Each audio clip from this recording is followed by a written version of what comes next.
Who is Moloch in the Bible? Moloch was the name of an Ammonite god to whom human sacrifices were made.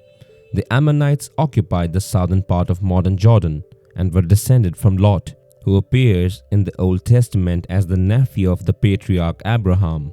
In the second book of Kings, Moloch is described as the abomination of the children of Ammon. Many Israelites are believed to have consecrated their children to Moloch by throwing them into the flames. It is sometimes argued that, rather than being the name of a god, Moloch refers simply to the sacrificial ritual. The children were burnt in the place called Tophet in the valley of Hinnom, which had been built for the explicit purpose of sacrificial rituals. The king was sometimes regarded as the son of Moloch, and the phrase "to the Molek" may have meant for the sake of life of the king and refer to the sacrifice of a child conceived at a sacred marriage rite. With so many conspiracy theories out there, it's hard to keep track of them all. Welcome to What We Know, where we try to uncover the histories and mysteries of the world by presenting all different theories out there, and the only narrative we push is this. Here's what we know, make up your own mind. Another research suggests that Moloch may have been the god Baal Ammon, who was worshipped at Tyre and Carthage. Moloch in John Milton's Paradise Lost. First Moloch, horrid king, besmeared with blood of human sacrifice, and parents' tears, though, for the noise of drums and timbrels, loud, their children's cries unheard, and passed through fire to his grim idol. John Milton, Paradise Lost. Such are the words of John Milton's Paradise Lost, where the abominable being is known as Moloch, or Molek, appears as a fearsome warrior of the fallen angels. Milton describes Moloch as a pro-war devil, a being who, as the fiercest fighter in the war of heaven, was keen to re-engage God and his angels after Satan's first failed attempt. He implores Satan to equip them all with the weapons forged in hell and dictates that they must destroy God, for if they fail, or if they chose not to fight given that they had already been thwarted, then the punishment that God had in store for them would be egregious. With this, they have nothing left to lose, and so Moloch deemed it imperative to take the fight to God, though this was likely because he enjoyed the thrill of war so much. In the end, though he is ultimately overruled, likely on the account that Satan recognized Moloch was more brawn than brains. The description of the statute of Moloch by Gustave Flaubert in The Salambo by Gustave Flaubert, a historical novel about Carthage from the mid-19th century, Moloch is referred to as a god of the Carthaginians who accepted the offerings of children as worship. Flaubert describes the statue of Moloch as being made of iron that he possessed a pair of outspread wings. His arms were so long that they reached the ground, and he had 3 eyes positioned on his brow. He also maintained the traditional bull's head as frequently seen in medieval art, and his head was raised, as if he meant to go about barking terrible orders. He also explains later in the novel that another statue was brought into the city center of Carthage and that it was used to calm down a storm that had brought pouring rain. Sacrifices were made before the statue. First grain and animals were placed inside the statue, but one that did not silence the rain. Children were offered next. Flaubert writes, the victims, when scarcely at the edge of the opening, disappeared like a drop of water on a red-hot plate, and white smoke rose amid the great scarlet color. Nevertheless, the appetite of the god was not appeased. He ever wished for more. But Moloch's appearance in John Milton's Paradise Lost and Gustave Flaubert's Salambo are perhaps more fanciful takes on a being who is mentioned only a handful of times in the Bible, primarily in the book of Leviticus, where he is associated with child sacrifice. Moloch, a demon or a god? Some have determined Moloch as a demon, which is debatable then considering the likes of the Moloch from John Milton or the medieval portrayal of Moloch that saw him depicted as a bull-headed humanoid creature. The very image of this medieval portrayal does connote a typical demonesque vibe, where we see him frequently stretched over a fire with his hands ominously raised before a sacrificial child. But a more traditionally biblical approach treats Moloch as not so much as a demon, but more of a false god, perhaps one of the Canaanite gods. But this idea has since been debated, with some scholars arguing that Moloch was never actually a deity, but a ritual known as Molek, which essentially meant sacrifice in the Punic language and the surrounding Canaanite areas. Other scholars propose that the root word Molek also meant to rule, and that this formed the basis of Moloch's creation. Though neither of these ideas is particularly substantiated. Amongst these ideas, it has also been proposed by various scholars that Molech translated as to present or to gift, though there is little evidence to support these ideas. Moloch has also been connected to the Mesopotamian deity Molek, better known as Molech, who was associated with the underworld as an underworld god. The terms Molek or Molek were also considered to be a type of sacrifice that was again closely related to the Canaanites. But again, there is little in the way of substance to fully comprehend these terms or assign them to Moloch. But as far as the Bible goes, Moloch or Molech is most certainly identified as a deity. Moloch, Molech in the Bible, Moloch in the Book of Kings. We see this quite clearly in chapter 11 of the first book of Kings, where Solomon is cautioned by God not to mingle with the women of the Moabites, the Ammonites, the Edomites, and Sidonians, and the Hittites, for they all worship different gods, and they would corrupt any man who spent enough time with them.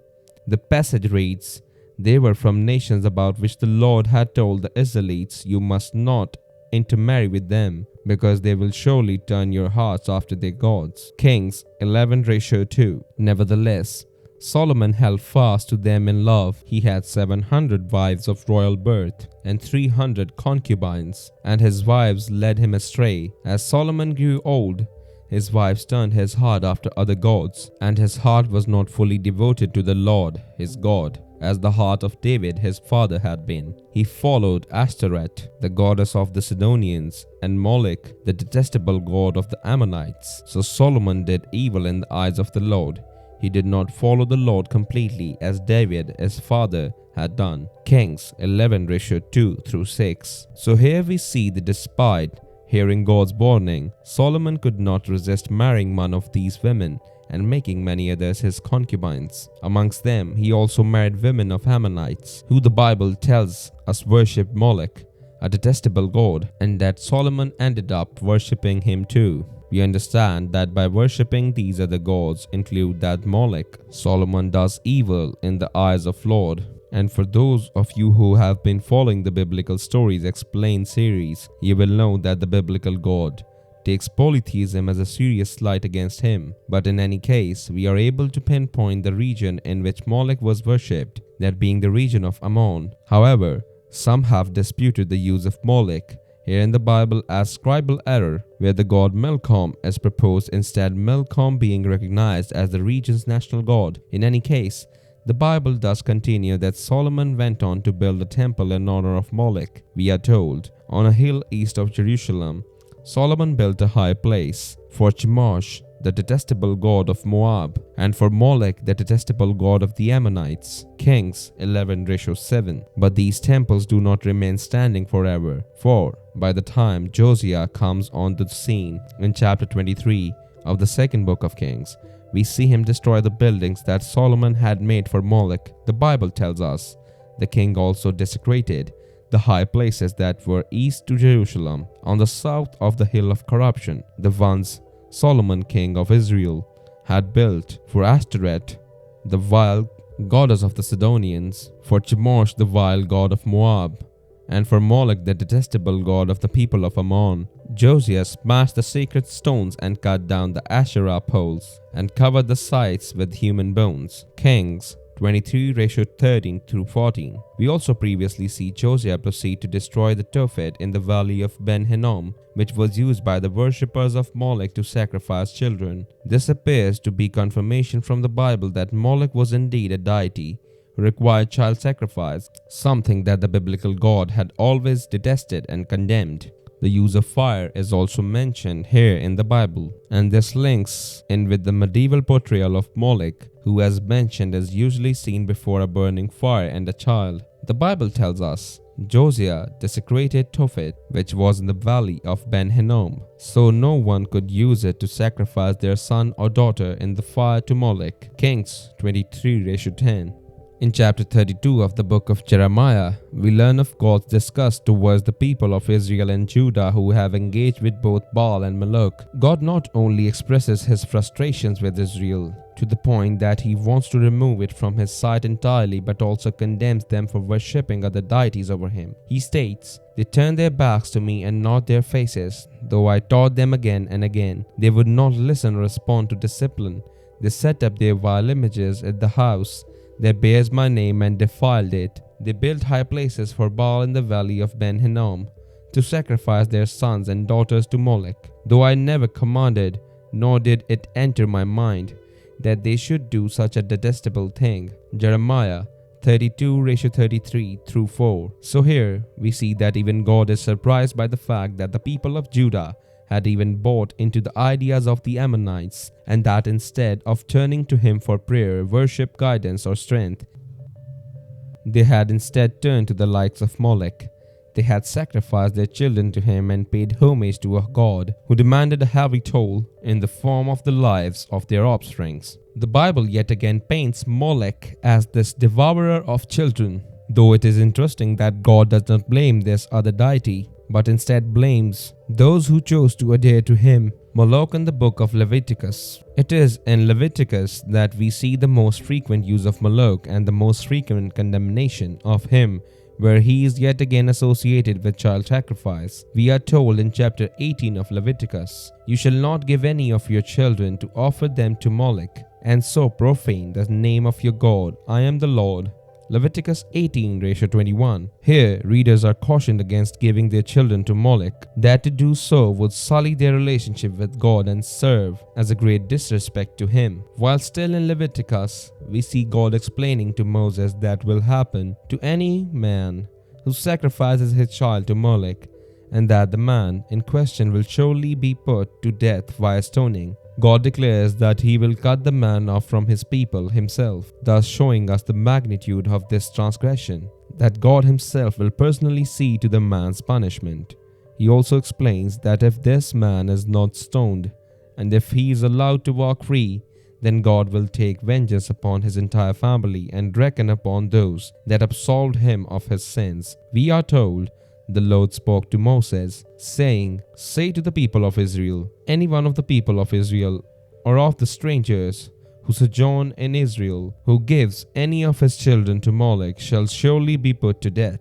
The people of the land shall stone him with stones. I myself will set my face against that man, and will cut him off from among his people, because he has given one of his children to Molech, to make my sanctuary unclean and to profane my holy name. And if the people of the land do at all close their eyes to that man when he gives one of his children to Molech, and do not put him to death, then I will set my face against that man and against his clan, and will cut them off from among their people, him and all who follow him in hurrying after Molech." Leviticus 20:1-5. Going by what the Bible tells us, Molech can certainly be viewed as a pagan deity, a deity who demanded his followers to sacrifice their children to him. But according to medieval rabbinical traditions, Moloch could also have been connected to an ancient Phoenician and Carthaginian deity, a view which later evolved into viewing Molech as the ancient Semitic and Mesopotamian gods, Adrammelech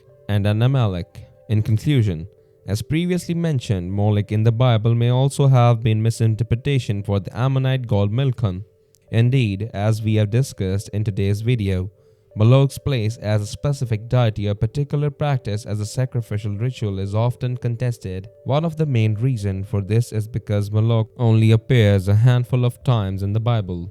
And whilst his description is consistent and the notion of child sacrifice is consistently associated with him, he does not appear to have any relevance outside of the Bible. He cannot be pinpointed to a specific group of people, and while some may try to link him with various Mesopotamian gods or Canaanite deities, none appear to be certain. If you enjoy this video and want to see more like it, please consider subscribing to us and hitting the like button. Feel free to write a comment below and suggest which theory you want to see next. If you'd like to further support this channel, please consider joining. Our membership link will be found in the description box below. We appreciate your support, and as always, thanks for watching.